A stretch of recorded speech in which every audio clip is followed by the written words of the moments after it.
a fantastic response to this webinar that we're holding today. Over 150 people registering, so that's great. I hope you can all get on to enjoy the presentation. Just to let you know that this evening, I'm introduced myself first of all. I'm David Thomas from the University of Bristol, but based here in Latin America, in the lovely Mexico. And with me is my colleague. Yes, Marie-Jose Villa. Hi, I am the Prosperity and Projects Officer for the British Embassy in Guatemala and Honduras, and I'm also the Chevening Officer. Yes, and well, and thanks very much to Marie-Jose for joining and helping set up this this webinar today. So we're going to allow a few more minutes. I said there's been a lot of demand for this webinar. So it's fantastic that so many people are interested, both in the University of Bristol and also in the Chevening Scholarship, which is a fantastic scholarship. We're going to learn in the webinar today a bit more about the university itself and also about the Chevening Scholarship and how that can help you get to Bristol and study the master's program you wish to study. I'm going to click on it a little bit whilst people join. We have a short video, which I'm hoping everybody will be able to hear okay. You'll certainly be able to see it. This is a short video from the university with some students talking about why they chose Bristol for their master's study. Have a listen.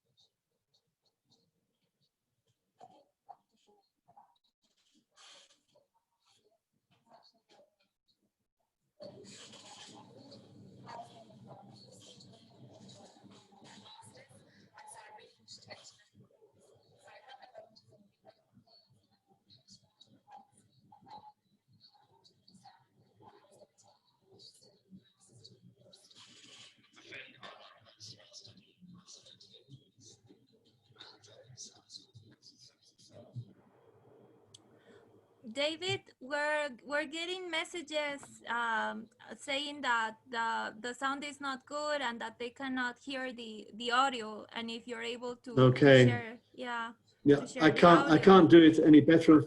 I've got it on maximum volume. I'm not quite sure what that problem is. It's a shame because we can't do anything about it, unfortunately. So. I'll skip over it maybe then because it's just people. Perhaps we can include, share a link with them, so Sorry? that then they'll be able. Perhaps we can share a link with them, so that we can share a link in the presentation that we have afterwards. We can share the video link. They're on YouTube. These videos. We've got another video later on from a Latin American Chevening scholar who was at Bristol. So. We've got people raising hands here. I can't do much about that. Yeah, we can't do much about the volume, I'm afraid, on the video. I'm not quite sure why. But we'll head on to the next slide. And I'll just talk about... okay.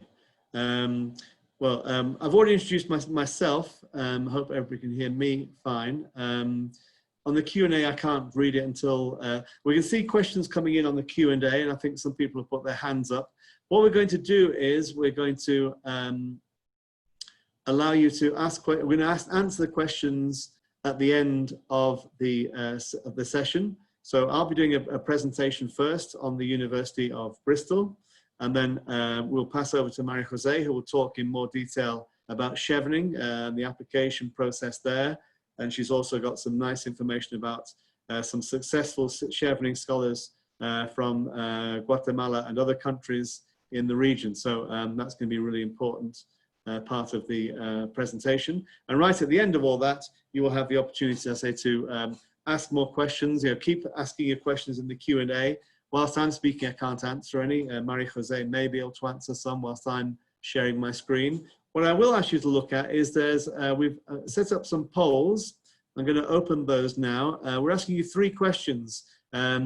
What area of study are you interested in? What English language certificate do you hold? And which country are you from? So I'm going to launch that, and you can answer those questions. So that gives us an idea of where everyone's coming from and the kind of programs of study. All the subject areas on the poll are different subject areas that you can study at the University of Bristol. So be very useful for us for you to click on. You're allowed 1 choice for each question. So we want a key thing to know for both the university and for Chevening is what is it that you want to study master's level in the UK. So I'll launch the polling now. You should be able to see that, and you can start voting on those different questions. Okay. So as I said, I'm David Thomas. I'm the University of Bristol's Latin America representative based here in Mexico.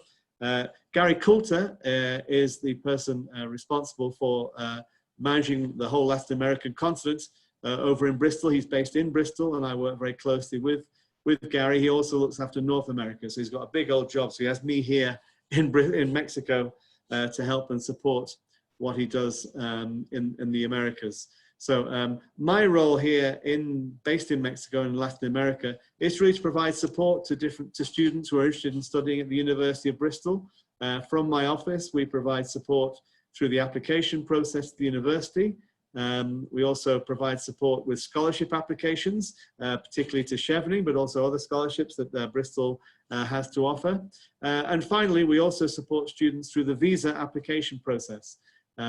So the idea is to give as much support as possible to students who are applying to Bristol, who are getting offers from Bristol, and helping you, once you have your offer, to actually get through to the University of Bristol. So that's my role here, and I'm sure Marie-José a little bit further on will give us some more information about her role and what she does. So I'm seeing we've had 73 out of 100 people voting, so that's great, giving answers on all three subjects. Okay, we've got great participation from Guatemala, Honduras, and from Mexico as well. So welcome to everybody. Thanks for joining us. Well, the voting is still going on. I'll give you a couple more seconds, those of you who haven't voted yet, to put in your vote so we can have your information. It'll be very useful for us. 77% of you have voted so far. Okay, while that's concluding, let me have to end the polling. Okay, I think we're full. 77%, that's a good percentage of people voting. So thank you for that. I'm going to end the polling now. And as I say, questions will be available at the end of the presentation. So let me then talk a little bit more about the University of Bristol. First of all, to give you some key facts, the university is an old established, in many ways a traditional university, established in 1876.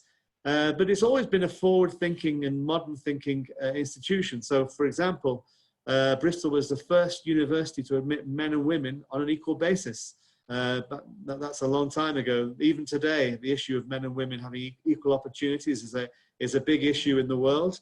But Bristol was at the forefront of offering places to both men and women in the university on an equal basis, the first university of that kind. So that gives you an idea of the forward-thinking and the egalitarian approach to education and social progress that the university has. The university has relations with 13 Nobel Prize winners, from Paul Dirac back in 1928 and his antimatter predictions, through to the most recent Professor Angus Deaton and his economics work. He was recognized in 2015. Perhaps the most famous Nobel Prize winner associated with the university is Sir Winston Churchill, who was the Chancellor of the university up till his death in the mid-1960s. So this gives you an idea of the prestigious nature of the University of Bristol. We're a medium-sized university, so home to about 20,000 undergraduate students and around 7,000 postgraduates. That was in this past academic year. And Bristol's a very international institution. We have students from over 150 different nationalities around the world. and that's certainly reflected in our Chevening scholars as well. So the University of Bristol is a great choice. It's an internationally renowned and one of the very best universities in the UK, recognised both for its outstanding academic staff, fantastic facilities, and the very talented students we attract to the university. So to build on that, here's some numbers that reflect the rankings and the reputation of the university. These are the most recent rankings from the QS World University Rankings, 9th in the UK, 58th in the world. But as well as the academic strengths of the university is also strongly recognised by employers. And currently in the UK, we're ranked the 4th most targeted university by top UK employers. Well, not so much the university, but the graduates of the university. So when you're in Bristol, you're really putting yourself in the shop window for future employment opportunities. Also, all the learning, all the teaching that the university does is backed up by the research. Why is the university so highly recognized? Because of the quality of our academic staff and the research that they perform. So in the most recent research assessment exercise carried out by the UK government in the UK, that was in 2014, the University of Bristol was ranked 5th in the UK for research. And this is one of the areas that makes studying in the UK in general, and in Bristol in particular, stand out. The researchers who are doing that world-leading research are also teaching you, particularly teaching master's students. So you are in first contact with academics who are leaders in their field. One of the students in the video we couldn't hear very well made that point very well. So you're actually in direct contact with some of the top researchers in the world in their field. So this is something that's very, very attractive about the University of Bristol. And as well as having strong research, the teaching quality of the university is very highly recognized, ranked 9th in Europe. So you're coming to a university that offers strong research power, but also very strong teaching quality. And if we think about the subjects that we offer, and there's a broad range of those, which we'll see in a minute, 35 of those subjects are in the world top 100. Again, that's a recent ranking from the QS. And on top of all that, as well as being in a fantastic university, the university is based in a fantastic city. The city of Bristol is a phenomenal place to live. It's one of the most friendly and outgoing and happy cities in the UK. And there's some details here. It was named the best place to live for under 26s outside of London by a BBC poll in 2019. It's been voted the kindest city to live, the best city to live in the UK, according to the Sunday Times poll. It's also a very green city. Bristol was the European Green Capital in 2015. It's also been voted the coolest city in the UK by the Rough Guides, that's a travel guide, and the best UK city for student life. So as well as a very prestigious and well-recognized university, you're coming to live in what is a fantastic city, and we'll see some more photographs and give you more idea of what life is like in Bristol a little bit later. So coming back to the university, Bristol is known as a comprehensive university. Here, this slide gives you an idea of the sheer breadth of the programs of study that the university has to offer. So all the way from the arts and humanities, right through to the life sciences. Alphabetically, we can say the university offers programs from accounting and finance through to veterinary science and zoology, and pretty much most things in between, as you can see there. And I already mentioned that the subject areas are very highly ranked. Here's some more ranking information here. These are national rankings by newspapers in the UK. So these are all subjects which are ranked in the top 10 in the UK by these rankings. So there's a good list of top 10 subject areas there. And also in the Complete University Guide, an even longer list of top 10 subject areas for the University of Bristol. So again, if you're, one of the things that we're thinking as potential master's students is, in my subject area, what does the university have to offer? What quality of program is the university offering in my subject area, as well as generally being a very, very good and very, very prestigious university. Hopefully these slides give you some idea of that. I mentioned careers and employability a little bit earlier on. So the fourth ranked university for graduate employment from top employers. And this tells us that graduates from Bristol are among the highest paid graduates in jobs in the UK. And we have a very, very high conversion rate of students graduating and going on to further employment or further study within 6 months of them leaving the university. The university has a great career service, and all the top employers, both from the UK and around the world, have careers fairs and join those careers fairs. So as well as the academic preparation you get when you come to Bristol, you have an awful lot of support, which is absolutely free of charge from the career service, that will help you look for potential jobs, potential opportunities in the future, and put you in contact with companies who may be interested in hiring you in the future. There'll be more on that a little bit later. So I mentioned already, 4th most targeted UK university by leading graduate employers. A number of our courses offer options for study in industry. At master's level, those are restricted, and they tend to be in the engineering and sciences. But there are mentoring schemes and opportunities, particularly at the postgraduate level, to have contact with some very significant organizations and companies, which I'll talk about a little bit later. But all this focus here is on the career service and what the coaching and volunteer opportunities there may be, all the additional opportunities that are offered by the university, as well as the strong academic preparation in your studies. Here are some of a list of some of the areas of some of the companies where graduates from Bristol end up working. Some pretty big names there, as you can see.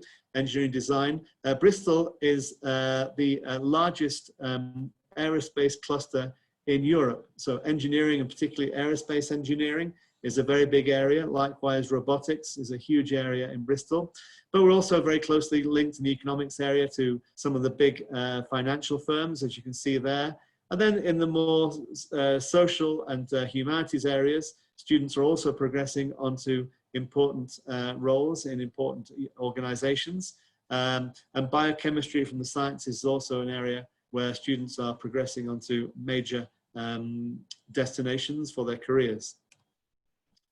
I mentioned the mentoring scheme. So we have a mentoring scheme. This means that you actually have contact with personnel from these institutions. This, as you can see from these areas, is mainly the engineering and computer science faculty.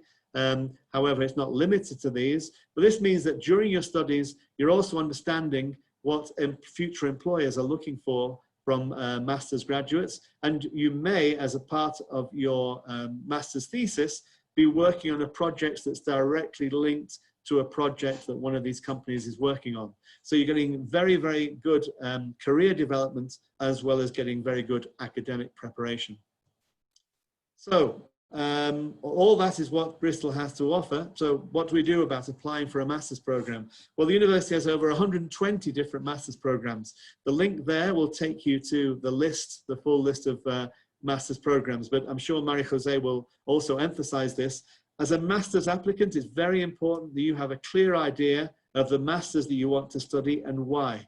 The master's is leading to something in the future.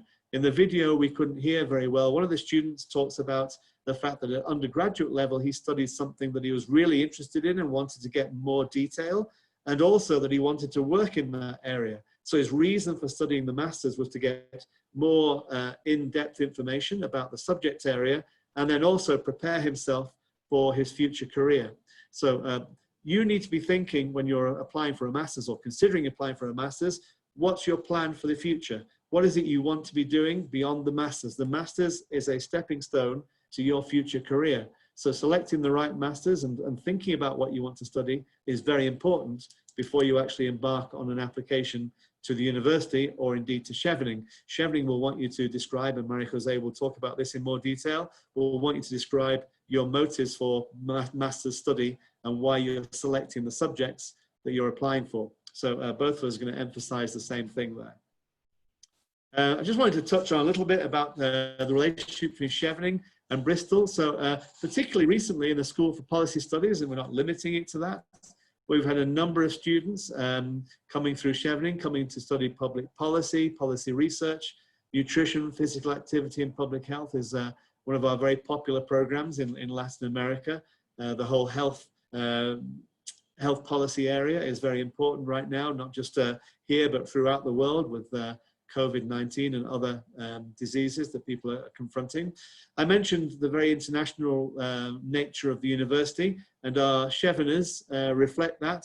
Those are just some of the nationalities that are represented in Bristol by students who have been supported by Chevening. This is dating back just a couple of years to 2018. Also in 2018, the University of Bristol hosted over 150 Cheveners or Chevening scholars from around the world at the 5th annual Chevening conference that was held in Bristol. So one of the things that the university has been doing is building a closer and closer relationship with Chevening, and that's enabling us to support more and more students to come to the University of Bristol. I mentioned already that Bristol is a very friendly and homely place, and the university has a range of residential accommodation, which is guaranteed. A place is guaranteed for all new international students coming to Bristol.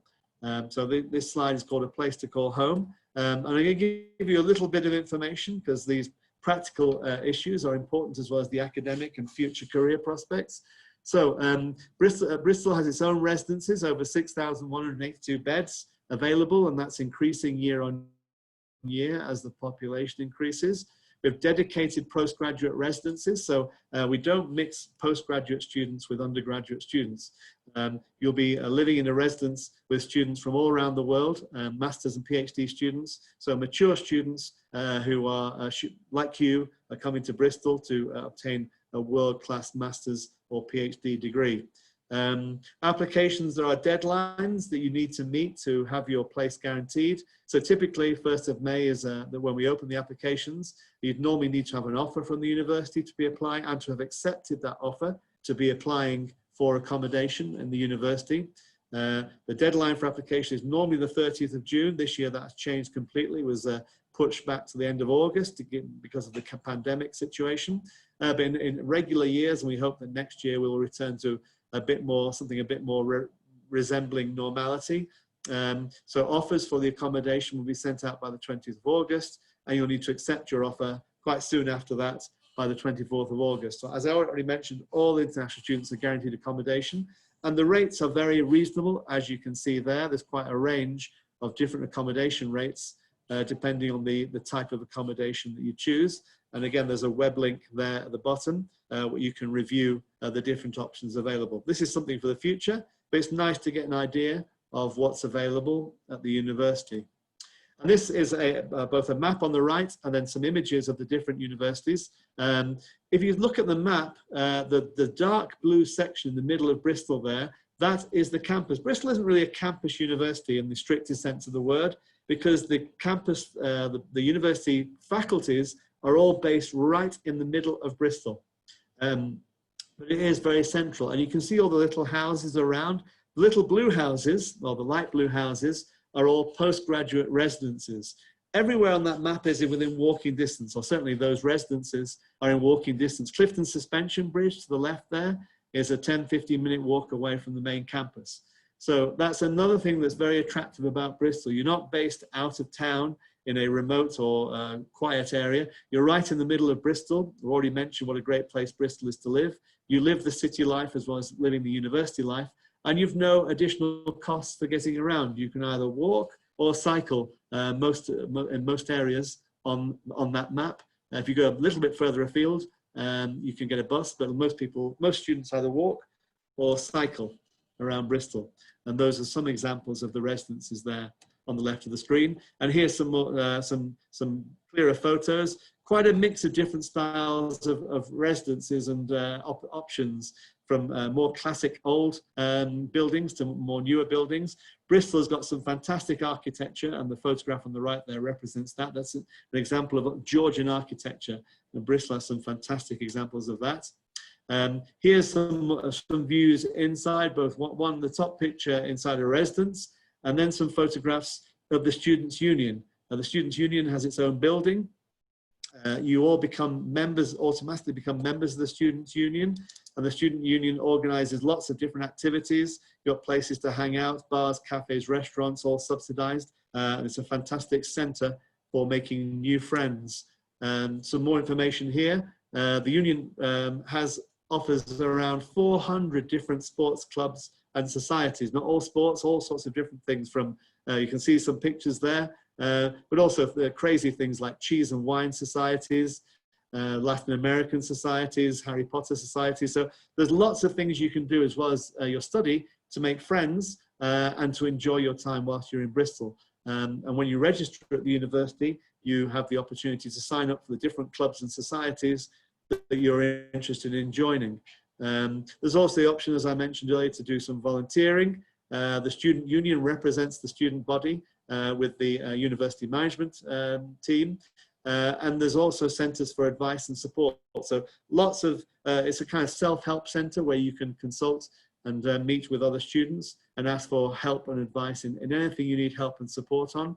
The Students' Union is there to support you, in addition to the support that the university itself offers. Wanted to make sure we know where Bristol is. So here's a nice map telling us where Bristol is. I'm sure many of you know where London is.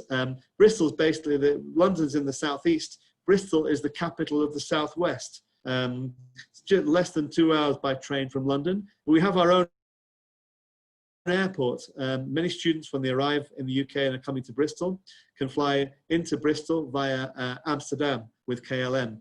And with having our own airport, you can fly to many different European capitals. It gives you the flight times there. So Bristol's a great place to explore both the UK and different parts of Europe. So as well as having a lot to offer itself, it's a great sort of starting point to visit other parts of Europe and the UK. So we've already mentioned that Bristol's a great place to live. So this just few slides here will give us some more idea of that. It's a great cultural hub with loads of art galleries, museums, great concert venues. There's lots of, there's a festival every month of the year in Bristol. So you're always going to find something to do, there's some fun activities going on. It's a very safe city. It's been awarded the Purple Flag Award as a safe location, both for students and for the regular public. And as I mentioned earlier, a very green city, over 450 parks and green spaces. So you have both a city environment and right on your doorstep, some of the most beautiful countryside that the UK has to offer. And you can explore that, and the festivals will also help you do that. This is a nice panoramic view of the centre of Bristol. And as I said, the university is right in the centre of the city. The tower in the top middle there, that's the Wills Memorial Building. That's the centrepiece of the university. And the university, the faculties and all the accommodation and residences are all based around this area. Everything on here you can walk to in 10 to 15 minutes. Very easy to get around the city, as I mentioned. And here's some more photographs of the university itself. Again, we have a mixture of older buildings. The Great Hall at the top left is where all the graduation ceremonies are held. The top right is inside the Wills Memorial Building, very splendid building. That's the home to the law school. Then we have some newer buildings down at the bottom. The Life Sciences building is a very new building at the university. It was for a time the quietest building in the world. They can perform some of the most sophisticated experiments in there. There's very little to no vibration. So you've got both old historic and classical buildings, as you can see, but also very technologically advanced buildings as well to allow for students to make laboratory tests that they need to for their studies. And here's some more photos around and about Bristol. So you've got Clifton Suspension Bridge, which is the emblematic image of Bristol, with a particular photograph there shows the balloon fiesta, which is held in Bristol every year, July time.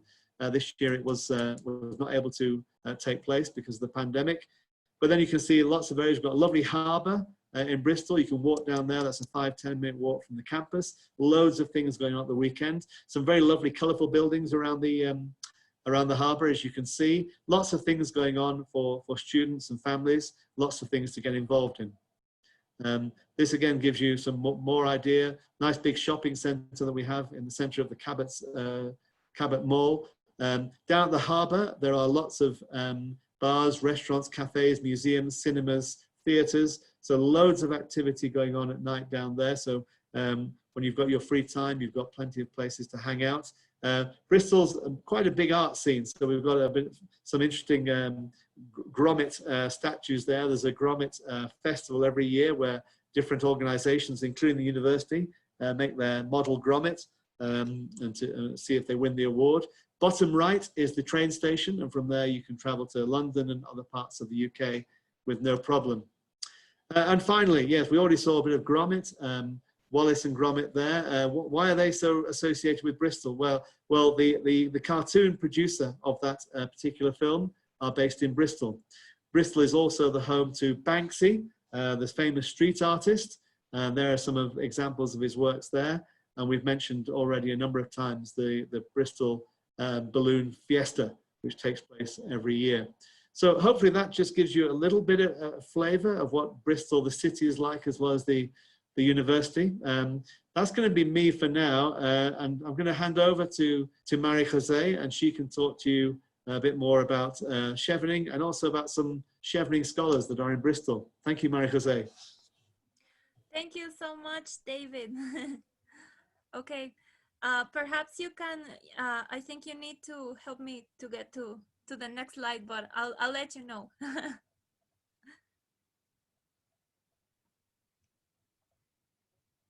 Okay. Let me see. I don't think I can control yet the slide, David. But if you want, I can just tell you when the next one.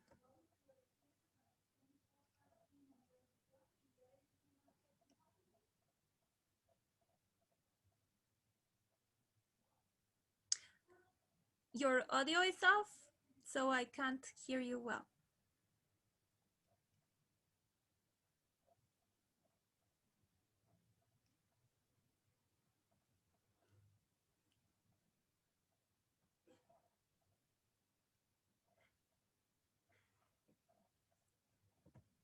Okay. David, can you turn on your audio? No? Ah, I need to. Okay. 1 second, sorry.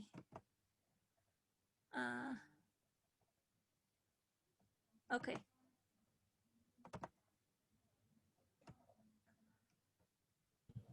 Sorry. Okay, right. Yeah, That's I okay. think it'll work better for you to share the slides, and I can tell you when to click next. Okay, so there you are. You tell me when to move. Ok, bueno, pues mucho gusto. Yo voy a hacer mi presentación en español. Creo que es un poquito más amigable para que también pues lo puedan comprender mejor. Mi nombre es Marie-José Vila, ya David me presentó al inicio.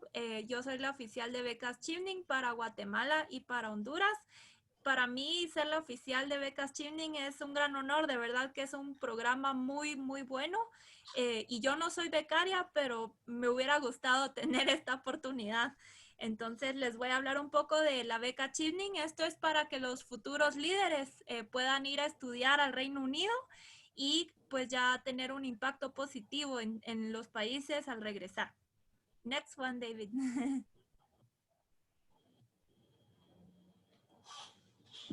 Okay. Can you click next one? That's good. That's good. Thank you. Yeah, now it is. Bueno, la beca Chevening fue fundada ya hace 35 años, en 1983.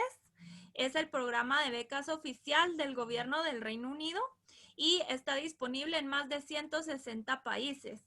Las becas específicamente cubren maestrías de 1 año de duración, tiene que ser 1 año en cualquier materia y en cualquier universidad del Reino Unido. Y hoy en día ya hay más de 50,000 exalumnos alrededor del mundo. Entonces es un programa muy prestigioso y grande a nivel global. Next one, thank you. Y bueno, en la siguiente slide les comparto también un mapa del Reino Unido, ya que el Reino Unido pues está formado por Escocia, Irlanda del Norte, Gales e Inglaterra. Entonces cualquier universidad que se encuentre en el Reino Unido, Chevening, la beca lo cubre. Existe una amplia oferta de maestrías, hay más de 12,000 maestrías en más de 100 universidades alrededor del Reino Unido. Entonces sí es muy importante que ustedes tengan claro lo que quieren estudiar y dónde les gustaría estudiarlo, como les comenté, las maestrías deben de ser de 1 año de duración y presenciales. No se puede, por ejemplo, que sean maestrías de 2 años y Chevening cubre 1 año y ustedes cubren el otro.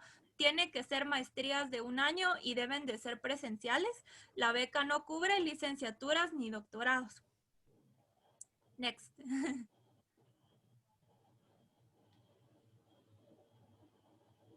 Algo muy importante es también hablar un poco sobre el perfil del becario Chevening. Entonces, ¿qué tipo de becario es el que estamos buscando? ¿Qué tipo de persona es la que estamos buscando?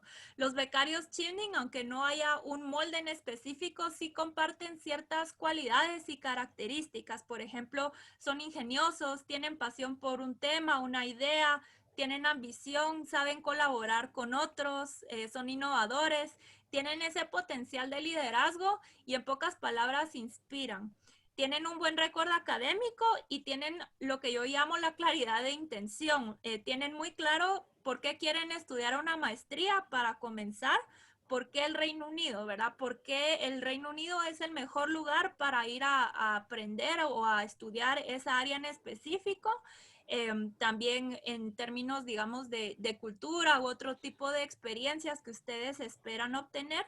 También tienen claro por qué Chevening. Les voy a contar más sobre algunas peculiaridades que tiene este programa de becas. Entonces, también, ¿qué es lo que hace Chevening especial? Hay muchas otras opciones a través de las cuales ustedes pues se podrían ir al Reino Unido para estudiar, pero ¿por qué Chevening es la mejor opción? Y finalmente también cómo van a aplicar los conocimientos adquiridos al regresar a Guatemala. Y pues aquí les comparto una foto de nuestro becario Pablo Orozco. Él de hecho también fue a estudiar International Law a la Universidad de Bristol. Entonces él es un ejemplo de exalumno. Next. Thanks. Y bueno, algo muy importante que es importante tenerlo claro es que aplicar a la beca Chevening y aplicar a las universidades son dos procesos paralelos e independientes. Esto quiere decir que por un lado deben de aplicar directamente a la beca a través del portal de becas Chevening, que ahí está el link, se los comparto. Deben de crear un usuario y completar su solicitud a la beca. Y por otra parte, ustedes deben de seleccionar y aplicar directamente a 3 universidades o 3 programas de maestría.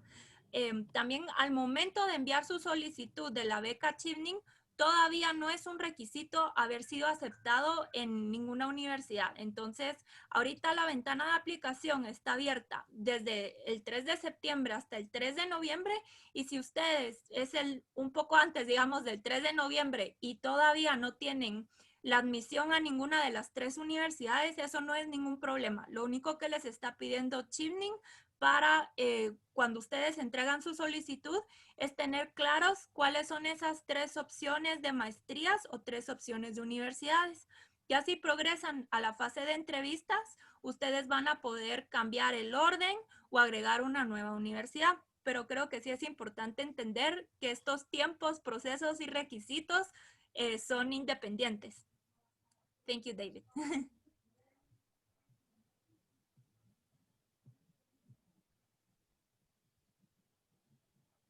Ok.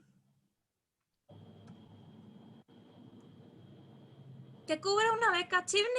Pues la beca cubre costos de matrícula completos, 100%, solamente en el caso de los Masters in Business Administration, que son los MBAs, la beca tiene un tope o un límite global de 18,000 libras. Esto solamente para los Masters in Business Administration. Para cualquier otra maestría, Chevening la va a cubrir 100% la matrícula.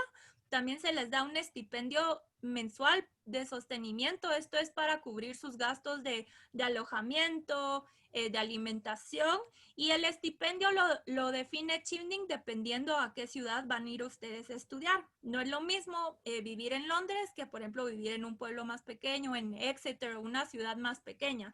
Entonces, tengan por seguro que es suficiente para poder administrarlo y cubrir esos gastos y dedicarse ahora sí a aprender y tener esta experiencia. También incluye los boletos de ida y vuelta en clase económica al Reino Unido. se les apoya con el trámite y el costo de la visa, y también tienen el acceso al servicio de salud del Reino Unido.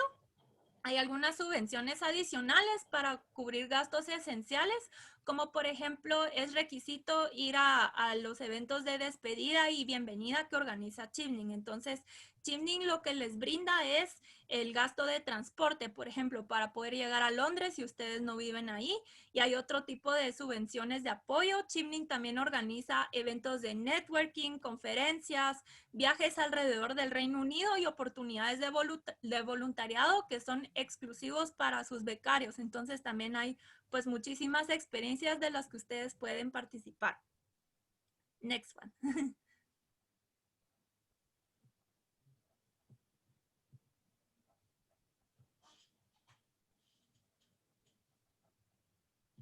Ok, ¿quién debe de solicitar una beca Chevening o cuáles son esos requisitos básicos? Para empezar, deben de tener la nacionalidad del país de origen. Entonces, en este caso, deben de aplicar con su pasaporte de Guatemala, de Honduras, de México, de Argentina, de donde sea que ustedes pues sean originarios. Tienen que aplicar con ese pasaporte, aunque si tienen doble nacionalidad no es ningún problema, toda vez la otra nacionalidad no sea del Reino Unido, y siempre deben de aplicar con su pasaporte de origen.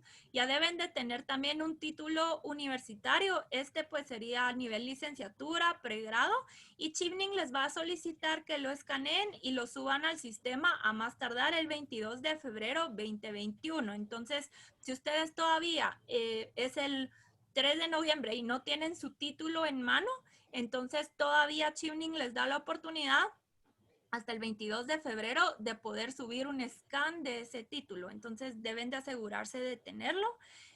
Chevening no solicita que el título sea traducido, pero las universidades es muy probable que sí les va a pedir esa traducción jurada, ¿verdad? Entonces, si van a tener que hacerlo, pues mejor si de una vez van adelantando ese trámite.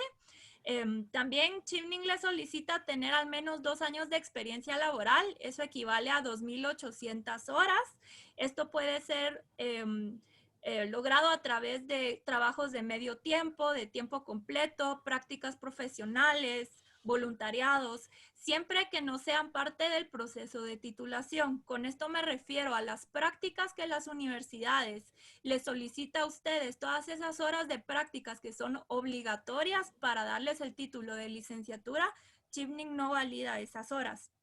Entonces, todo lo que sea voluntario sí suma su experiencia. Si es en un área distinta a su maestría, igual se les considera como experiencia, ¿verdad? Pero sí las aplicaciones fuertes también tienen experiencia relevante en el área pues que quieren ir a estudiar. También deben de cumplir con el requisito de idioma inglés de las universidades. A partir de este año, Chevening ya no solicita requisitos propios de idioma inglés. Entonces, lo que ustedes deben de hacer es averiguar cuáles son los requisitos de inglés de las universidades y cumplir con eso. Entonces, eso es todo para inglés. Next one, David.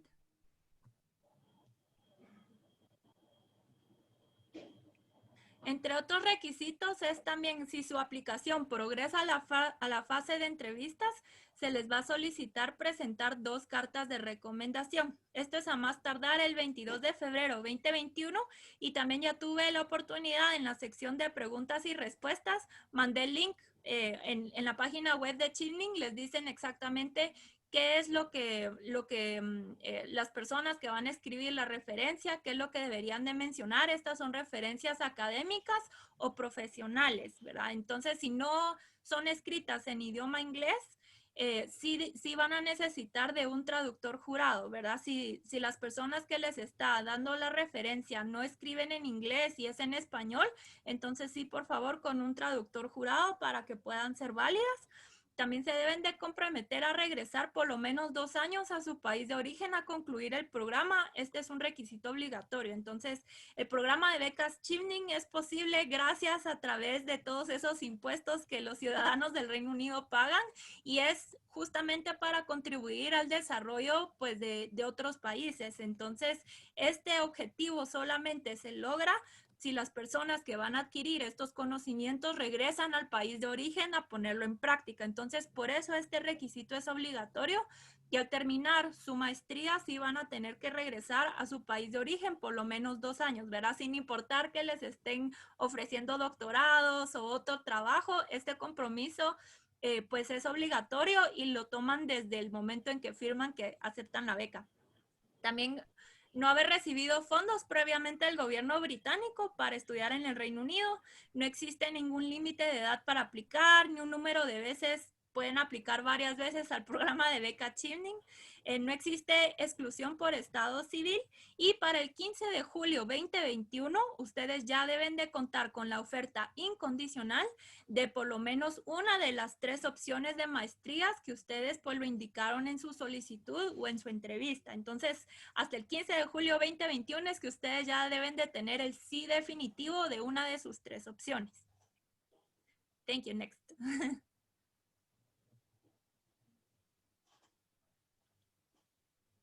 Bueno, aquí está lo que les mencioné del periodo de aplicación. Este año es del 3 de septiembre al 3 de noviembre y sí es muy importante que no dejen la aplicación para último momento. El portal de becas Chevening, imagínense, aplican personas de todo el mundo.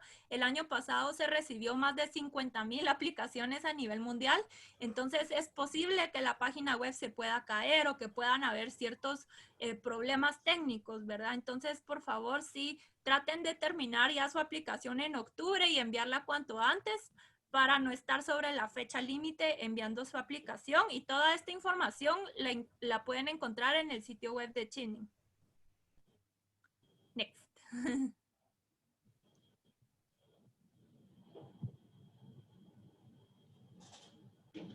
Aquí también les comparto la cronología del proceso de aplicación de Chevening. Este es un proceso que dura 1 año. Desde el momento en que ustedes aplican entre septiembre y noviembre de este año hasta que se van a estudiar su maestría el próximo año, que sería agosto-septiembre 2021. En noviembre ya se reciben todas esas aplicaciones electrónicas en el Reino Unido. Hay un comité independiente que valora las solicitudes. Ellos son los primeros en leer sus ensayos y todas esas aplicaciones que son válidas, pues ya la Embajada Británica aquí en Ciudad de Guatemala las recibe y ya se selecciona cuáles son los candidatos que pues nos gustaría entrevistar. Eso es alrededor de febrero. Ya reciben ustedes una solicitud, una invitación para poder ir a una entrevista en la Embajada Británica. Estas entrevistas se llevan a cabo entre marzo y abril. Todo este proceso es en inglés, las entrevistas, los ensayos, todo. Y esas entrevistas son presenciales. Solamente este año pues tuvimos que modificarlo y hacerlo virtuales, pero veremos cómo vamos ya el otro año. En junio ustedes ya reciben una notificación de los resultados de esa entrevista y se les da hasta mediados de julio para poder tener esa oferta incondicional de una de sus 3 universidades. Next.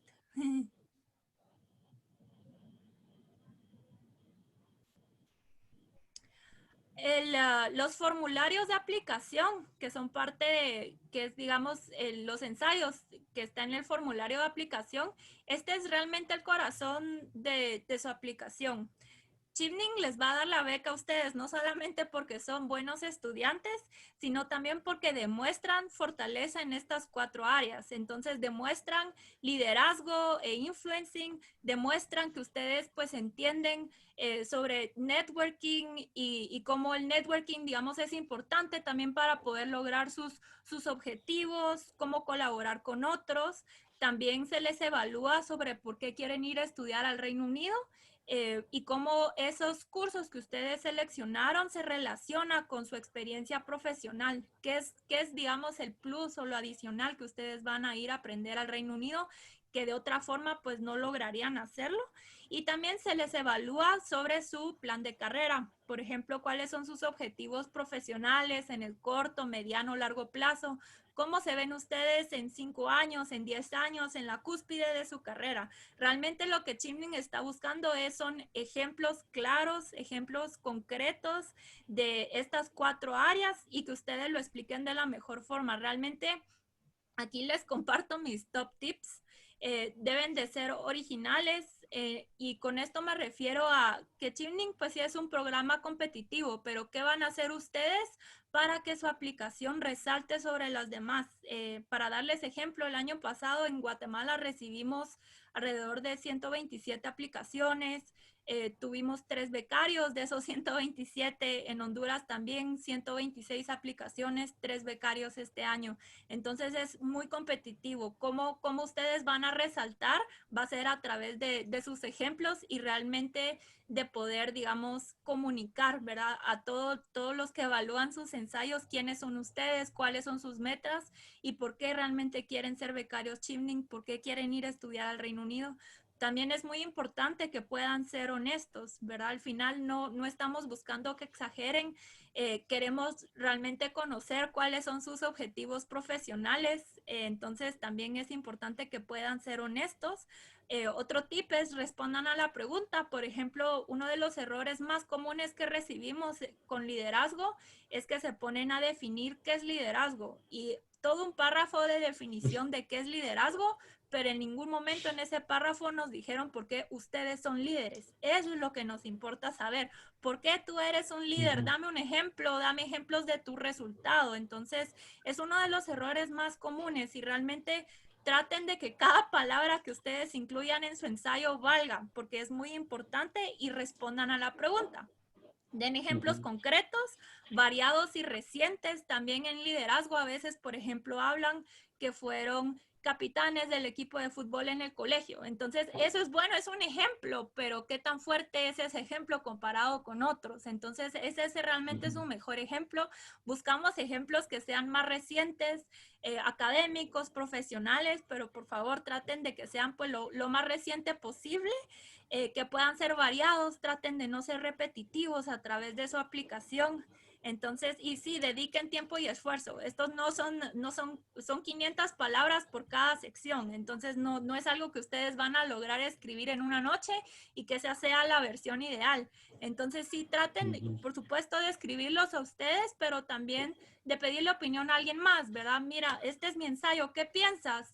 Cuando tú lees esto, ¿te quedan dudas? Realmente, o sea, tienen que trabajar mucho. Entonces, sí, por favor, pónganle empeño, corazón y tiempo a estos ensayos. Esto es lo que realmente marca si ustedes van a llegar a la fase de entrevistas o no. O sea, así de importante es esto.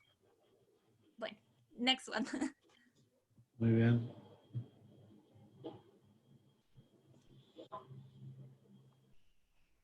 Y bueno, también comentarles un poco del valor agregado de la beca Chevening es poder pertenecer a una red influyente de ex becarios alrededor del mundo. Chevening no solo se trata de ese año, también se trata de lo que ustedes van a hacer después ya como ex becarios. Existen, por ejemplo, conferencias regionales que se han organizado para ex becarios y también existen fondos para realizar proyectos en colaboración con la Embajada Británica. Entonces, cada año junto con nuestros ex becarios, realizamos distintos eventos para poder, digamos, trabajar en áreas que sí son prioritarias de la embajada. Aquí hay 2 ejemplos. En Guatemala hicimos una desconferencia hablando un poquito sobre la equidad de género y la importancia de abrir espacios de discusión. Y en Honduras también realizamos recientemente un panel sobre buena gobernanza, transparencia y rendición de cuentas. Entonces realmente pues también piensen ustedes cómo les gustaría colaborar, si ustedes llegan a ser becarios Chevening, cómo se ven ustedes colaborando con la Embajada Británica futuro, ¿verdad? Ese es también el tipo de cosas que nos gustaría escuchar de ustedes. Entonces esto es, digamos, parte del valor agregado que ofrece Chevening. Next one.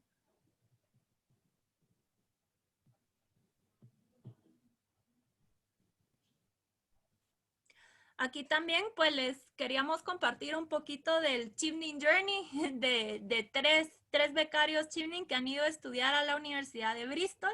El primero es Javier Celada, de hecho él todavía está en el Reino Unido, él es guatemalteco, fue a estudiar International Law. La segunda es Jacqueline Altagracia, ella es de República Dominicana y fue a estudiar Public Policy. Y el tercero es Christopher Correira, él es de Venezuela y también fue a estudiar Public Policy. Siguiente. Aquí pues hay algunas fotos de esa experiencia. Está la Catedral de Bristol. También David mencionó este festival de Balloon Fiesta que se realiza y justo enfrente del edificio de admisión, si no estoy equivocada, David, está el Royal Fort Garden, este Mirror Maze, donde pues a Jacqueline le gustaba leer y pues ir a estudiar un poco, ¿verdad? Solo para que se den alguna idea de la variedad de experiencias. La siguiente, David. Aquí también está Christopher con Francis Fukuyama durante el Bristol Festival of Ideas. También hay una competencia entre un bastón azul y rojo que organiza Chevening. Básicamente, digamos, entre las distintas ciudades se van pasando esos bastones de colores y es una competencia de cuál bastón, si el azul o el rojo, logra llegar primero a la meta. Entonces, esta es una foto de los becarios Chevening de Bristol con el Chevening Blue Baton y también el Well Hung Lover de Banksy en la parte de atrás. Y yo también pues incluí esta foto icónica del arte y los grafitis de Bristol. Y básicamente creo que el mensaje también es, Chevening ofrece distintos tipos de experiencia muy variado, entonces poder, digamos, construir y diseñar lo que va a ser su experiencia Chevening, esa es responsabilidad de ustedes. Ustedes desde este punto ya deberían de estar pensando qué lugares les gustaría visitar, qué conferencias, por ejemplo, van a ver en, no sé, en Bristol o en otras partes del Reino Unido que a ustedes les interesaría asistir. Ese es el tipo de cosas, ¿verdad? Porque van a haber muchísimas opciones, voluntariados, conferencias, viajes a los que ustedes van a poder asistir, pero el tiempo también es limitado. Entonces, ¿cuál va a ser su experiencia Chevening? Ese es parte del mensaje. Creo que con este video vamos a tener el mismo problema que tuvimos al inicio, que el audio no funciona bien, pero también se los vamos a compartir el link. Ajá. Sí. Okay. Sí, saltémoslo.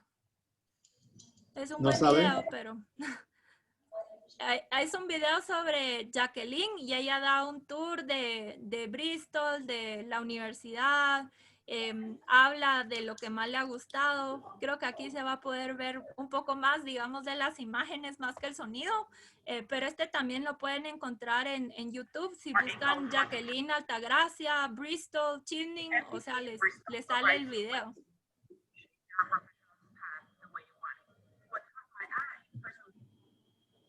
Yeah, not working. I don't know why it doesn't work. Sí. Y bueno, también Chevening tiene sus redes sociales, aquí se las comparto, está Facebook, Twitter, Instagram, LinkedIn. Ellos comparten muchísimos testimoniales, tips, entonces realmente les recomiendo que puedan seguir todas sus redes. También en la siguiente slide. Next one. Está el contacto de nuestros alumni. En Guatemala ellos tienen Facebook, tienen Twitter, en Honduras tienen Facebook, los dos tienen sus correos, entonces los alumni también en lo que los pueden apoyar es en compartir un poco de sus experiencias. Si hay alguna universidad en la que ustedes están interesados o algún área, ellos también pues pueden ser una buena fuente de información o por ejemplo para preguntas más específicas como qué tan difícil es poder rentar un lugar en el Reino Unido o en Londres o lo que sea. Entonces ellos más que todo los pueden apoyar para eso y también para que puedan estar atentos a los diferentes pues eventos que organizan los becarios Chevening en ambos países, también para que los puedan seguir.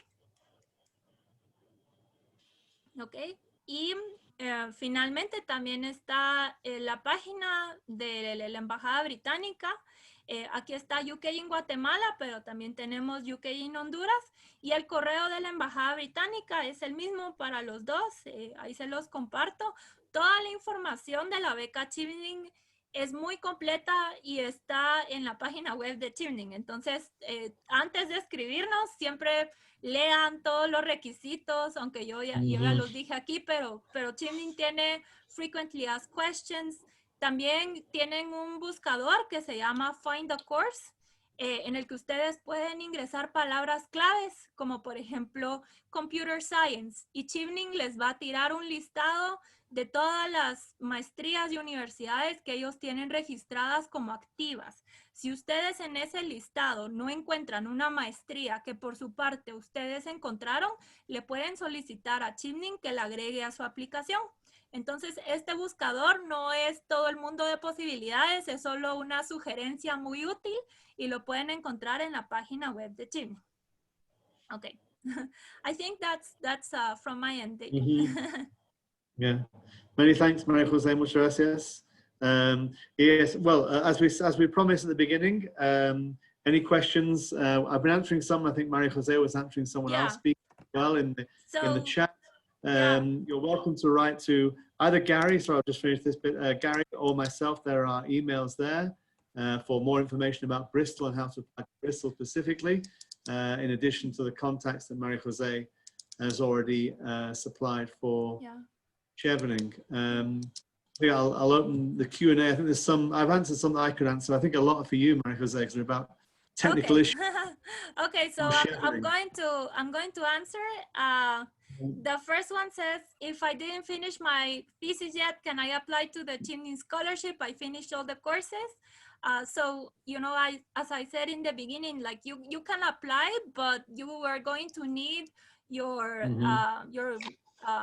licenciatura, your university degree in order to apply, or in order to be considered after February 2021. So definitely, you need that first, okay? Okay, so that one we have, what if I want to continue studying, for example, take a doctorate degree in the same university? For Chevening, if you accept the Chevening scholarship, you need to return to your country. So if you want to continue and study a doctorate degree, you need to come back for 2 years, and then you can go and study your doctorate degree. Basically, you're going to need a letter from the British Embassy giving you permission to change your visa status, and we're not going to provide that for you. So even if the university offers you to pay for your postgraduate degree, then we're not going to allow it. So you do need to come back, and then you can go back and study your postgraduate degree. And we've had several scholars who have come back for a couple of years. It's not that much time, and then you can go back and do your doctor degree. So that's fine. Yes, Jacqueline from the video that we couldn't see is doing precisely that. She's been back in the Dominican Republic for 2 years, and now she's applying for the PhD. So yes, you have to come back, but then you can go later to do your PhD if that's what you want to do. Exactly. Yes. So that's what you'll need to do. So this one's done. Okay. Someone is asking if age is a factor for consideration. So just to say, no, it's not a factor at all. We have scholars from all ages, so that is not a factor. Then she asked, I don't hold any English language certificate. You will need to have the IELTS or the TOEFL, like you'll need to do that certificate depending on what the university will require. For Chevening, we're not going to require any proof of certification, but the university will. And to be admitted and confirmed for the university, you will be required to have that. And so, okay. So that might be done. Someone is asking, they have a baby son. Is it possible to travel with him and their husband if selected? Yes, as a Chevening scholar, you can travel with them. However, the scholarship will only cover you as a scholar. So you will have to cover the cost and on all the visa procedure for your baby and for your husband. So that's something different, but you can consider taking them along. Okay. Someone is asking, pregunta si deseo postular para MBA, ¿qué es lo que no cubriría la beca? Si desean postular para un MBA, su matrícula se las va a cubrir Chevening hasta 18,000 libras. Esto significa que si su programa cuesta 23,000 libras, Chevening les va a cubrir hasta 18,000 libras y ustedes van a tener que ver si, por ejemplo, con Guate Futuro, con Onde Futuro, con otro tipo de becas, ustedes pueden cubrir esa maestría, esa diferencia de matrícula. Eso es lo único en el caso de los MBAs, ¿verdad? Entonces, tienen que fijarse, digamos, cuál es esa diferencia. Chevening solamente les va a cubrir hasta 18,000 libras en el caso de los Masters in Business Administration. Ok.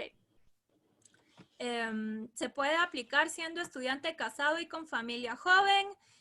Sí, esta ya la respondí también con la pregunta anterior y igual, ¿verdad? Los costos y el trámite es por cuenta de ustedes. Voy a mandar el link. I'm finishing my bachelor's degree this year, but graduation process is long and probably takes place in March 2021. What can I do? I would say apply next year because you're not gonna have your bachelor's degree in time. So apply next year. Okay. There is a question for you, David. Is there a master in Bristol related to industrial engineering? Well, we don't have a program called industrial engineering, but we do have various programs in the engineering field related to that. So manufacturing, engineering, we had some new programs in that area. Industrial engineering, Bristol is very well known, as you will have seen from the slides from the presentation, for mechanical, aerospace, and other very highly technical areas. In the master's degrees, we have ones, I'm looking for them right now, global, just looking for it while we're talking. Global operations and supply chain management is one. We have a brand new master's in manufacturing engineering. So yes, there are options that we don't call, and none of our degrees are called industrial engineering, but yes, the content will be similar. And again, going back to a point I made earlier and a point that Maria Jose made as well, you need to read the content of the program. Some people just see the name of a degree and say, oh, that's the perfect degree for me. You need to check the detail of the program. So often what we do here from my office is send you a link to the program you've expressed an interest in. And we invite you to read the content of the program. On the Bristol website particularly, you can see even as far down as the individual modules you will study as part of the degree. Some of them will be obligatory and some of them will be optional. So you can build a master's degree that fits your interests, but you need to check that information so that when you're selecting the master's you're applying for, the master's is the right fit and the right option for you. Good. David, someone is also interested in curriculum development programs. Does Bristol have those kind of programs? Well, we have a very broad range of education master's programs in Bristol. Our education department is one of the most recognized in the country. So yes, under education, we have a whole list of education programs through different areas of specialist areas of education. So again, if you want to get in touch with me, I can send you the detailed list of which education master's programs are available so you can check those and let us know if they're of interest to you. Good. There's someone also asking what's the ranking for the Master in Film and Television? Well, if you saw the list of subjects of ranking by subjects in the national newspapers in the UK and the Guardian ranking, Bristol is #1 for film and television. So that's not just the masters, that's the Department of Film and Television. Their programs are ranked #1 by that particular ranking. So yeah, overall, Bristol's programs are all high quality programs, but that one in particular is outstanding. That's really interesting to know. So someone asked, how can I apply to Chevening? You need to start your application online. So on the Chevening website, that's the first step. Open and start your application and read through the whole website. Okay. Marijose, piden algún promedio como mínimo en la licenciatura que estudié. So for Chevening, there is no minimal GPA requirement. but it, you know, a good academic record is encouraged, or it's, you know, it's good, but as I said, like you will receive the scholarship because of your leadership skills, because of you know how to network and the importance of networking, you know why you want to study in the UK, and your career plan. I think in the case of Bristol, they will have specific requirements in terms of GPA, right, David? Yes. Typically, we're looking for an average over 80%, over 100 from your undergraduate degree. So, and then for each program, depending on the nature of the program, they'll want to see that you have a knowledge in a relevant area. So yeah, so we do have a minimum standard, and we'll be looking for students to achieve that to obtain an offer from Bristol. Okay, that's really good. Let me see. Someone also asked if they need to be an honor student. I think we just said, you know, what's it helps, but it's not a requirement. The better you are, the more opportunity you have of being accepted by the university. Yeah. Someone asked, can I be eligible if I already have a master's degree? So for Chevening, yes. If you already have a PhD, if you already have 3 masters, like that's no issue. The minimum, you need to have the licenciatura. So that's the minimum. But if you already have a master's and you want to study a second one, what we care about is your reasoning for that. You know, why do you need another master's? So that's what we want to know. Yeah. Yeah.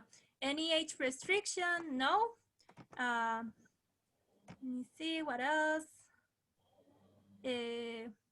Someone is asking what happens if I can't do maybe my TOEFL or IELTS test in my home country due to the pandemic. Well, the university has put in place this year, both TOEFL and IELTS have offered an online exam that you can do from your home. So for this year only, so far, we've accepted those tests. You have to get the scores required by the program of studies you've applied for, but you're allowed to do the TOEFL from home and the IELTS indicator test, I think it's called. But I would expect that for next year, the situation hopefully will have changed, the pandemic will be under control, and the exam centers will be open again. So you should be able to take those exams in exam centers in your country. Okay. And David, does Bristol accept TOEFL or just IELTS? We accept TOEFL, IELTS. Yeah, this year even we've accepted Duolingo. So the university, because of the pandemic, has become much more, offered many more options for students to attain the English language level. We don't require the GRE. The GRE is an American system thing, and most British universities wouldn't require a GRE. Some might for an MBA. Bristol doesn't offer an MBA. We certainly don't. What we're looking for is a strong academic average from your undergraduate degree and the TOEFL or IELTS exam at the level required for the program of studies you've applied for. Yeah, we have a good question. Someone is asking about the new policy as of 2021 that students, after, you know, they graduate from their master's degree, they can apply for a work visa for 2 years in the UK. Can you corroborate this info? So for Chevening scholars, this policy does not apply. So if you get a Chevening scholarship, this will not apply to you. You still need to go back. But David, any additional comments or on your end? No. I mean, I read that that's part of the terms and conditions of Chevening. You have to return. If you're not a Chevening scholar, then you have that option to extend your visa for up to 2 years to stay in the UK for work. But yeah, if you're a Chevening scholar, that's not an option. Yeah. Okay, we also have a question about work experience. La experiencia laboral toma en cuenta trabajo freelance. Yes, freelance work also counts as work experience for Chevening.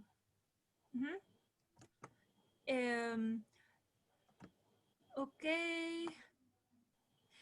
Si alguien vuelve a preguntar si obtienen una beca Chevening, la termina y luego obtiene otra para estudiar un doctorado, la beca obliga a estar en 2 países, en el mismo país puede tomar otras becas, siempre y cuando la beca sea en su país de origen, puede. Pero si es para estudiar doctorado en cualquier otro país, aunque no sea el Reino Unido, nuevamente aplica el compromiso que tuvieron con Chevening, y Chevening puede llegar a solicitarles que ustedes paguen de vuelta la beca. Entonces realmente no quieren pues quedar mal con esos términos. Can we look for a job in the UK for a couple of years before coming back to our country? Not as Chevening scholars. I'm looking for a master's degree of renewable energy or energy efficiency. David, do you have some comments? Yeah, I'm just checking here. We don't have a specific master's in that. That's an area of research the university is very strong in. We have the Cabot Institute, which does a lot of work on both environment and on renewable sources of energy, etc. But there's no one energy degree program that's for renewables as such. So it would be a question of you having a look at the masters we offer in that area to see if what we do offer. There's no one called renewable energy or energy efficiency, unfortunately. Yeah. Okay, someone is asking, the 3 postgraduate courses have to be the same even though some universities change the master's name. So no, what we're looking is for, you know, the 3 master courses to have coherency in terms of what you're going to study. Like, for example, not placing film and chemistry and like something very different. So in terms of name, it's fine if they're not named the same, but you know, the content should be rather relevant or should be more uniform because you want to study a specific thing. So that's for tuning. Someone is asking, what is the Honduran qualification equivalent to a UK upper second class degree, also known as 2-1? Well, that would be the average of over 80% on your undergraduate degrees would be the equivalent of that. And anything over that would be classified as a first class degree. So yeah, don't worry about the British qualifications. For some reason, the UK universities, and Bristol's no exception, publish their requirements in the British system. But yeah, we have equivalents for all countries, and the standard is over 80% as a grade average. That is what Bristol is looking for. Yeah. Someone is asking if there is a requirement of work experience for the global operations and supply chain. No, there's no requirement there specific for work experience, although of course for Chevening, there is a requirement for work experience, but there's no specific work experience requirement for the global operations and supply chain master's degree. If you have some and it's relevant, that's obviously going to be helpful, I think, because it's going to make your experience of study more relevant, and you're going to be able to contribute and participate more broadly in the program. Yeah. Someone is asking, may I study another master, for example, in theology area? The answer for Chevening is yes, but the question is also, you know, how are you going to contribute to the development, or how are you going to impact your country upon return? So yes, but have a think about what kind of social impact you also want to achieve. So that would be my response for that. Chevening is open to everything, but you also need to explain, you know, how are you going to contribute or impact positively back. So when you come back, how are you going to apply that knowledge? Yes. And theology is one of those areas where you don't require to come from any particular background. You don't. So you want to do a master's in engineering, you must be an engineer, for example. You can't be a theologian or an artist. But for theology, because it's a broader subject area, the entry requirements are less strict. So yes, you could apply something to Bristol for a theology related. Yeah. Someone is also asking if Bristol offers international business law. We do, after international business law, commercial law. We have a whole range of specialist law degrees. So again, if you want more details on that, you're very welcome to contact me. International business law is one of the range of law master's degrees that the university offers. Yeah. We're also recording this session. Someone asked if we can have the recording, so we will provide that later. Yeah. Yes, we will. Yeah. Dissertation is made through a research thesis. Thesis. Yes, typically in Bristol, that's the case. We are, as I mentioned at the beginning of the presentation, quite a traditional university. There are some options where you can work, as I mentioned, if you're in contact with one of the many companies that collaborate with Bristol in different research centers. You may well, as part of your thesis, do some practical work or practical research in a company working on a project that they're working on. But yes, essentially, it's a research thesis that you're going to produce a written document of 15,000 words to complete your master's study. Yeah. Someone is asking cuántas becas se otorgan. For Guatemala and Honduras, that depends. Usualmente damos entre 3 y 5 becas por país. Entonces, entre 3 y 5 becas anuales, ese es nuestro promedio. Depende del presupuesto que tengamos, depende de los mejores candidatos, cuáles son las maestrías que ellos escogen. Cada becario pues tiene un costo diferente, por así decirlo. Entonces, depende de eso. Sin embargo, si, por ejemplo, México tiene muchas más becas, creo que este año se van a ir 41 becarios, si no estoy mal. Entonces, México, pues, también recibe muchas más aplicaciones, entonces depende. Pero para el caso de Guatemala y Honduras, generalmente damos entre 3 y 5 becas. Okay. Do you have any master in agriculture in Bristol? We don't have agriculture in Bristol. We have some interesting areas in geography, but not in agriculture, strictly speaking, no. Okay, but with the Chevening find a course option in their website, Exactly. you can put agriculture, and they will give you a lot of options that you can explore. Which engineering programs require GRE, GMAT? Do you know None. about that? We don't require GRE or GMAT at all. These are American things, not British. Yeah. They're asking for a clinical psychology or criminal psychology master.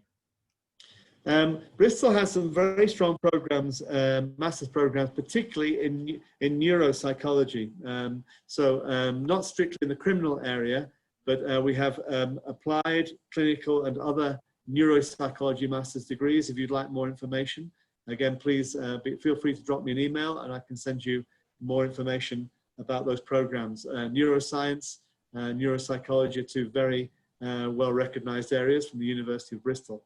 Yeah, that's good. Someone is asking me if they don't have their degree on time, if they can apply next year, or if they start their application, then will that affect their application next year? So the answer is no. Like we don't take a look at the past and see, oh, this applicant didn't send the application last year, and because of this, they're.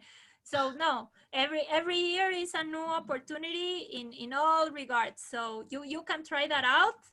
You have to put a lot of effort in, so ideally, if you're going to do the effort, then it's because you're confident that you will be able to get that scholarship or to be able to comply with those requirements. Someone is asking if the 2 years of professional experience is a must. It is a must. So no way to have under 2,800 hours. Have a read at Chevening's website. They also explain how to calculate that and how to fill that out. But that's sort of one of the first requirements. So if you don't have those 2 years, likelihood is that you will not be eligible for the scholarship. So make sure you do have those 2 years of experience in order to apply. ¿Debemos realizar alguna inversión económica para poder aplicar a la beca?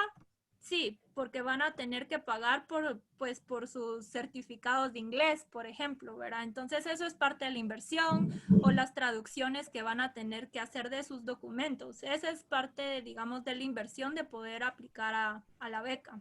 Por lo demás no hay costo. También las universidades pueden tener fees para poder aplicar, pero si ustedes les indican a las universidades que están aplicando a la beca Chevening, muchas universidades are going to waive the fee. Entonces, pero eso ya queda a criterio de cada universidad. ¿Cómo se miden las actitudes de liderazgo? Yo diría con ejemplos claros y convincentes, con evidencia, también digamos, en la entrevista, ¿verdad? Entonces, se realizan distintos tipos de preguntas en la entrevista para conocer más sobre su liderazgo, sobre su influencing. Entonces, esa es nuestra forma de poderlo medir, con ejemplos claros y que ustedes también puedan demostrar cuál fue, digamos, su papel de liderazgo individual. Este es otro tip que les doy. Muchas veces dan ejemplos de grupo, diciendo, por ejemplo, in our group, we made this happen, or we organized this. Pero también es muy importante que puedan usar I, ¿verdad? O sea, en todo ese proyecto, ¿cuál fue su contribución individual? Entonces, esa es parte de la forma en que podemos nosotros medir su liderazgo. Necesitamos saber qué hicieron exactamente ustedes, como individuos también, no solo en equipo. Does Bristol give a non-conditional offer without being accepted in Chevening? Absolutely, yes. As you showed in your slides, Maria Jose, they're two separate processes. So yeah. while you're applying for Chevening, you can also be applying for Bristol, and you're likely to have a response from Bristol earlier than you are from Chevening, because Maria Jose showed the timeline. It's quite a long process. Lots of people in the scholarship. Bristol accepts or makes offers based on the merit of the individual application, regardless of whether they've been accepted by Chevening or not. Yes, and also for Chevening, you can already apply with an unconditional offer. We have candidates who at this point already have unconditional offers or an offer, and some candidates who still need to apply. That's fine, you have time, but some people already have them. Si la beca supera las 18,000 libras esterlinas, hay opción de trabajo para cubrir los gastos extras. Esto es solamente lo de las 18,000 libras, es solamente para los casos en Masters in Business Administration. Para todos los demás casos, Chevening les va a cubrir el 100%. Entonces, también en términos de poder trabajar mientras están en el Reino Unido, deben de consultar cuántas son las horas que las universidades les permiten trabajar extras, ¿verdad? Por semana. Tengo entendido que para algunas universidades son 20 horas, entonces tienen que verificar, digamos, todos esos requisitos también con las universidades, si desean tomar un trabajo, digamos, o alguna oportunidad, y ver también que cumpla con los requisitos de la visa. 20 horas es el límite por lo de la visa. La visa sí, derecho a trabajar máximo 20 horas por semana durante el semestre. Ok. Why? Okay. Let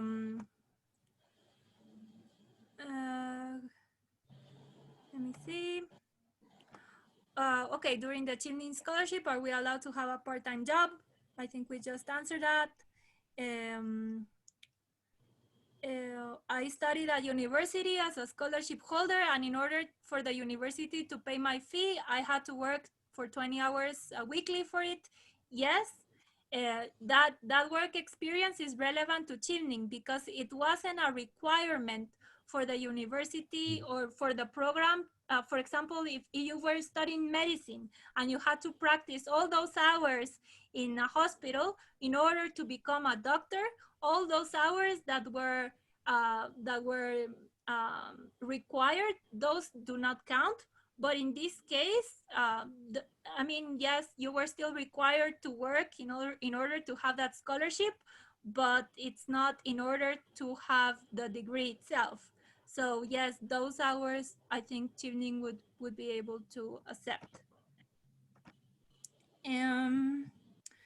Okay, we're going to send the link. How is the translation program at Bristol, David? That's a distance learning program. So it's a very good program, but it's not face-to-face. It's not in Bristol. So it wouldn't apply for the Chevening scholarship. You can apply for the program, but it wouldn't qualify for the Chevening scholarship. Okay. Someone is asking if you have a specific master in theology. Specific masters in theology, but again, there's not one called theology. We have different programs in history that are relevant and philosophy, but not directly theology. Again, if you want more information, you're very welcome to ask me and I can send you the details of those programs. Someone is asking me, ¿tengo que tener las referencias al momento de aplicar? No, pero sí al momento de aplicar debes de indicar quiénes van a ser esas personas. Entonces todavía no necesariamente se te solicita ya tener la carta por escrito, pero Chevening sí te solicita que puedas indicar el nombre, digamos, y cómo lo conoces. Entonces tiene que ser esta referencia académica o profesional, y Chevening sí te va a pedir que los puedas nombrar al momento de enviar tu solicitud. Y para el 22 de febrero 2021 es cuando ya debes de tener a más tardar tú las referencias, y tú eres responsable de subirlas a tu portal. Entonces, sí, solicítalas con tiempo, y si pueden ir pensando en quién van a hacer esas referencias, mejor. Las mejores referencias son de las personas que mejor los conocen a ustedes. No necesariamente, por ejemplo, la referencia del rector va a ser la mejor referencia. Queremos leer cualidades, algo, digamos, que puedan destacar, ¿verdad? Ejemplos concretos. Entonces, sí traten de pedir esas referencias a profesores o a alguien con los que ustedes han trabajado, que no sea su coworker, ¿verdad? Que puedan dar, pues, buenos ejemplos y ese tipo de referencias más personalizadas.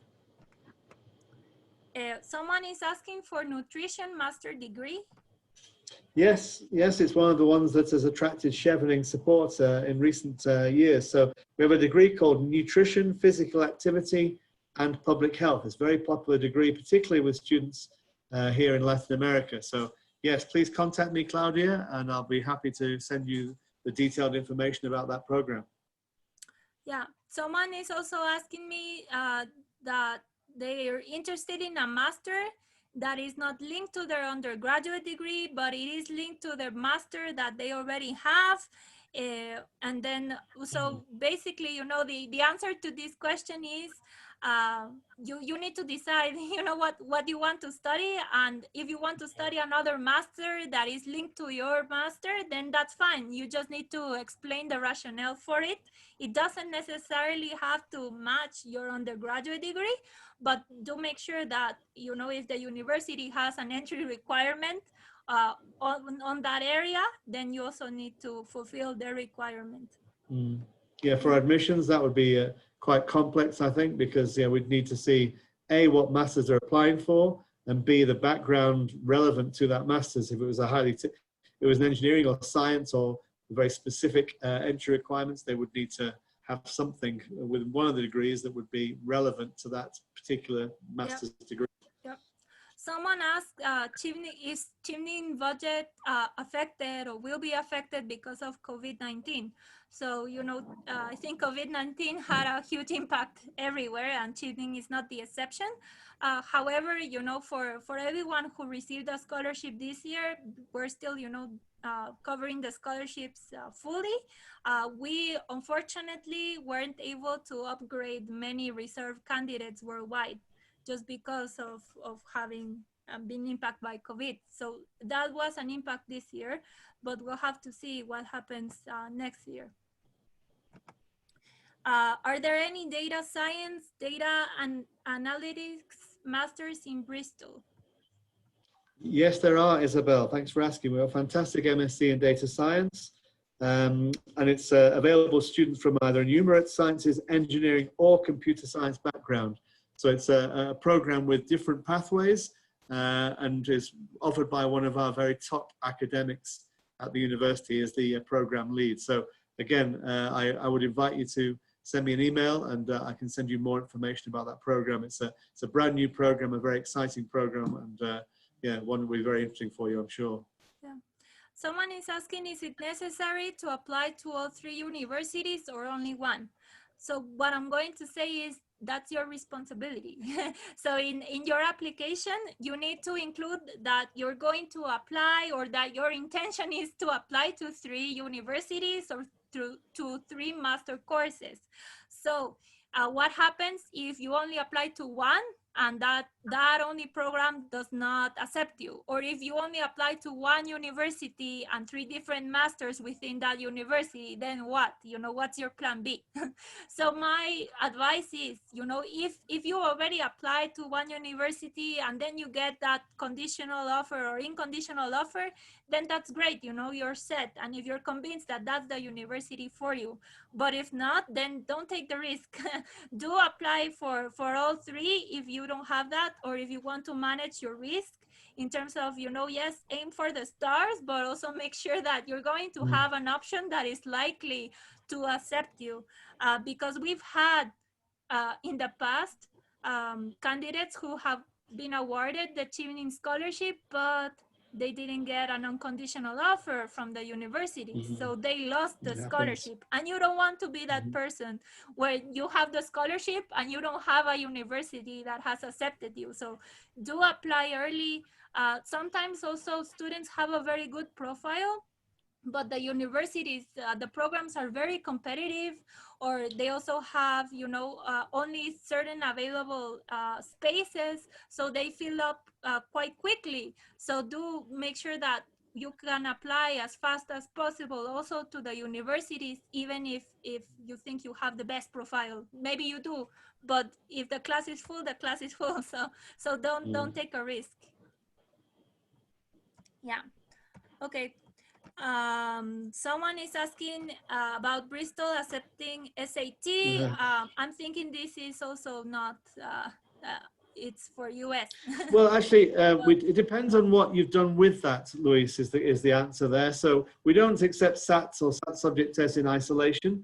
We would accept them in conjunction with you studying the American high school diploma. We prefer APs to SATs. We make offers on a combination. So again, if you'd like to send me an email detailing what you're interested in doing and what you've done at school in Guatemala or in Honduras, wherever you are, I can give you more guidance. So isolated, no, but in conjunction with other things, SATs can be accepted by the university for entry to undergraduate programs. Yeah. Melvin is asking, las traducciones juradas deben de ser recientes. That would depend, I think, on the university's criteria. If the I mean, within the we have some students who apply 1 year and can't go and then defer to next year, and generally in those cases we accept the translations provided from the previous year. But if you applied 5 years ago and got your translations done then, and now you're applying again, I would suggest you'd need up-to-date translations. Yeah. Daniel is asking, what date should we present the TOEFL scores in the application for Bristol? I'm guessing. Well, the TOEFL or the IELTS, the English is not an application requirement. The English certification is an admissions requirement. So quite commonly in Latin America and in other parts of the world, students apply without having attained the English language level required by the program, but that doesn't stop them applying. If you apply and your academics and your references and your statement of objectives that you supply with your application, if those are satisfactory, you will receive an offer, and the offer will be conditional upon you attaining the English language level required for the program. So that's very common. So we don't need the TOEFL or the IELTS at the beginning of the process, but if you are made an offer, you must obtain the English language level required. Okay, someone is asking how they can access this recording. This will be available in our Facebook channel for the embassy, and I think David will also publish it. Yeah, we'll have that, yes. And if we get a list of the registered attendees, we'll be able to send it out as well. Okay, great. ¿En qué mes empieza el año de la maestría? So when do usually the postgraduate programs start, David?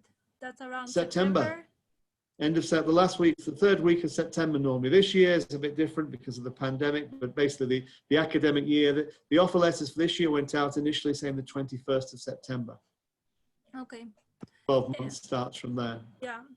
Paola pregunta, ¿pesa más la referencia académica que la profesional? La respuesta es no. Realmente lo que importa es la calidad de la referencia, la calidad, digamos, de los ejemplos que puedan agregar, ¿verdad?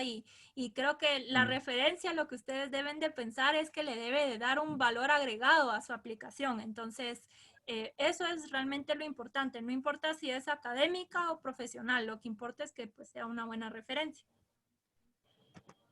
Okay.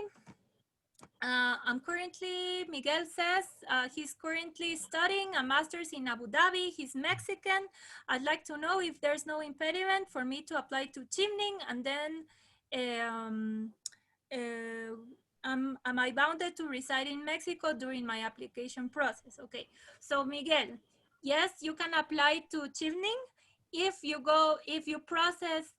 progress into the interview phase, you will most likely be required to attend that interview in Mexico. Okay, so there's a very few cases where they allow for virtual interview, so you would have to request for that and see if that can be granted to you if you reach that phase. And yes, if you do accept the Chevening scholarship, you are bound to go back to Mexico after your master's degree. So yes. Okay. They're asking if Bristol has Luis asked if is there a human rights degree? There is a human rights degree. We have an LLM, a Master in Law in Human Rights, and we also have a program in Gender and International Relations, which is very much focused on equality and human rights issues. But yes, if you're a law graduate, you're a law student, we have an LLM in Human Rights. And again, Luis, you're very welcome to write to me to ask for more information. Yeah. Is there any option on linguistics or languages at Bristol? There is. This is, again, another very strong area, particularly our Hispanic Studies department is one of the most renowned Hispanic Studies departments in the UK. So yes, there's lots of options on languages. There's in our education suite, there's a TESOL degree if you're interested in teaching English. But yes, we have a strong department in modern languages, Hispanic Studies and other languages. So again, depending on what language you have specialism in or wish to specialize in more detail, please drop me an email and I can share more information about that. But yes, our Hispanic Studies, Italian, French, German, Russian, very broad offer of languages, and we do some very interesting comparative literature programs as well. Danielle is also asking for more information in terms of the psychology field and master's degree. Yes, so I mentioned, I think someone asked earlier about something related. So we're very strong in Bristol on the neurosciences and neuropsychology areas. So again, depending on when we're doing a master's degree, an undergraduate degree in psychology might be seeing psychology across the range of different areas within psychology. At a master's level, we're going to want to know what area of psychology you want to specialize in.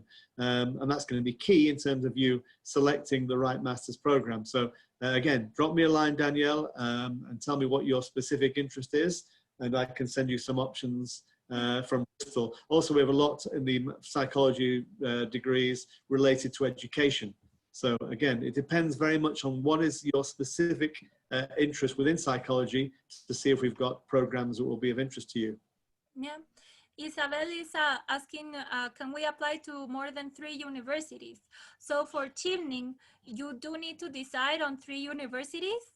You can change your mind only once you reach the interview phase. So in the interview, that will be your last opportunity to convince the panel and tell them, you know, I'm going to change the ranking of my universities, or maybe after, you know, I submitted my application, I found this great master degree in a different university, I want to change it.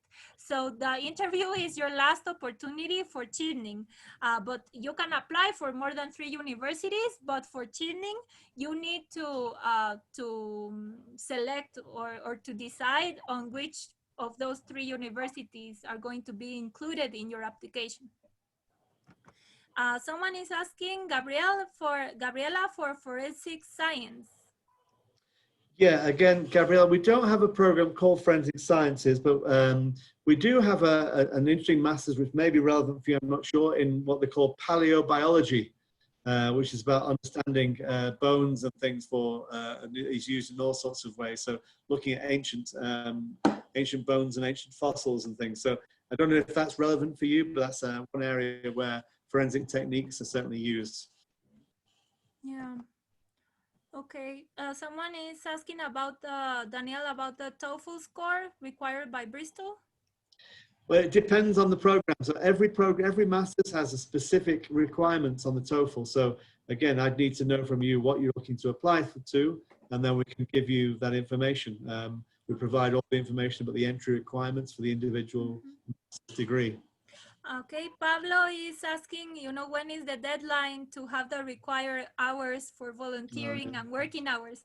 So the deadline is before the 3rd of November. So before you send your application, you need to have those hours already in. So Reina is asking, do we apply directly to Bristol or Chevening first? And so Chevening and Bristol are two different processes and two different applications. So on one hand, you need to apply to Chevening directly to fulfill Chevening requirements and timeline. And on the other hand, you also need to find out, which are Bristol's requirements, their time, and also directly apply through their website. So it's two processes that are connected but are independent. So that's what you need to look out for.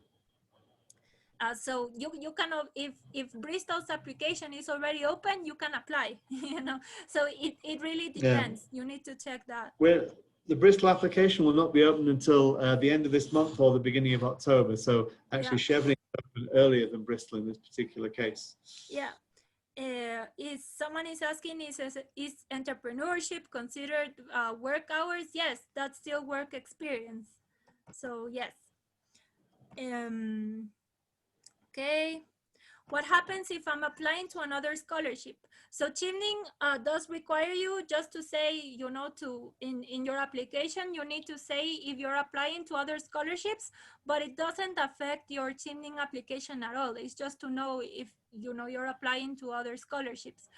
But, if it comes down to it, you will have to decide between Chevening or other scholarships. So you can apply to other scholarships, but if you are granted the Chevening scholarship, you cannot accept any other scholarship because Chevening is covering fully for everything. So you cannot accept another scholarship. There is a few exceptions and things that Chevening might not cover, and then you can cover from some other source. And in the case of the MBA, then that also applies. Okay, we're almost done. Yes, we're out of time as well. Yeah. Well, someone is asking, that they've studied nutrition, chronic disease, and they're interested in public policy. I think you've mentioned a master in public policy. So yes, the nutrition, physical activity, and public health is very much in that area. So it's a social science degree. So it's very much about the public policies and how you get people living healthy lives, both in terms of their diet and also in terms of their habits, and how you put policies in place. So that could be well of interest to you. And then we have other MSc in public policy that will be more general, not so linked to health and nutrition. So those would be options available. Again, you're welcome, Monica, to drop me an email and I can send you more information about those programs. Sí. Marcela, no hay ninguna edad límite para poder aplicar a la beca. Pedro is asking if I graduated from a college in the USA as an undergraduate degree, would I still need to take the TOEFL test? That would depend. That would have to be reviewed by the admissions team.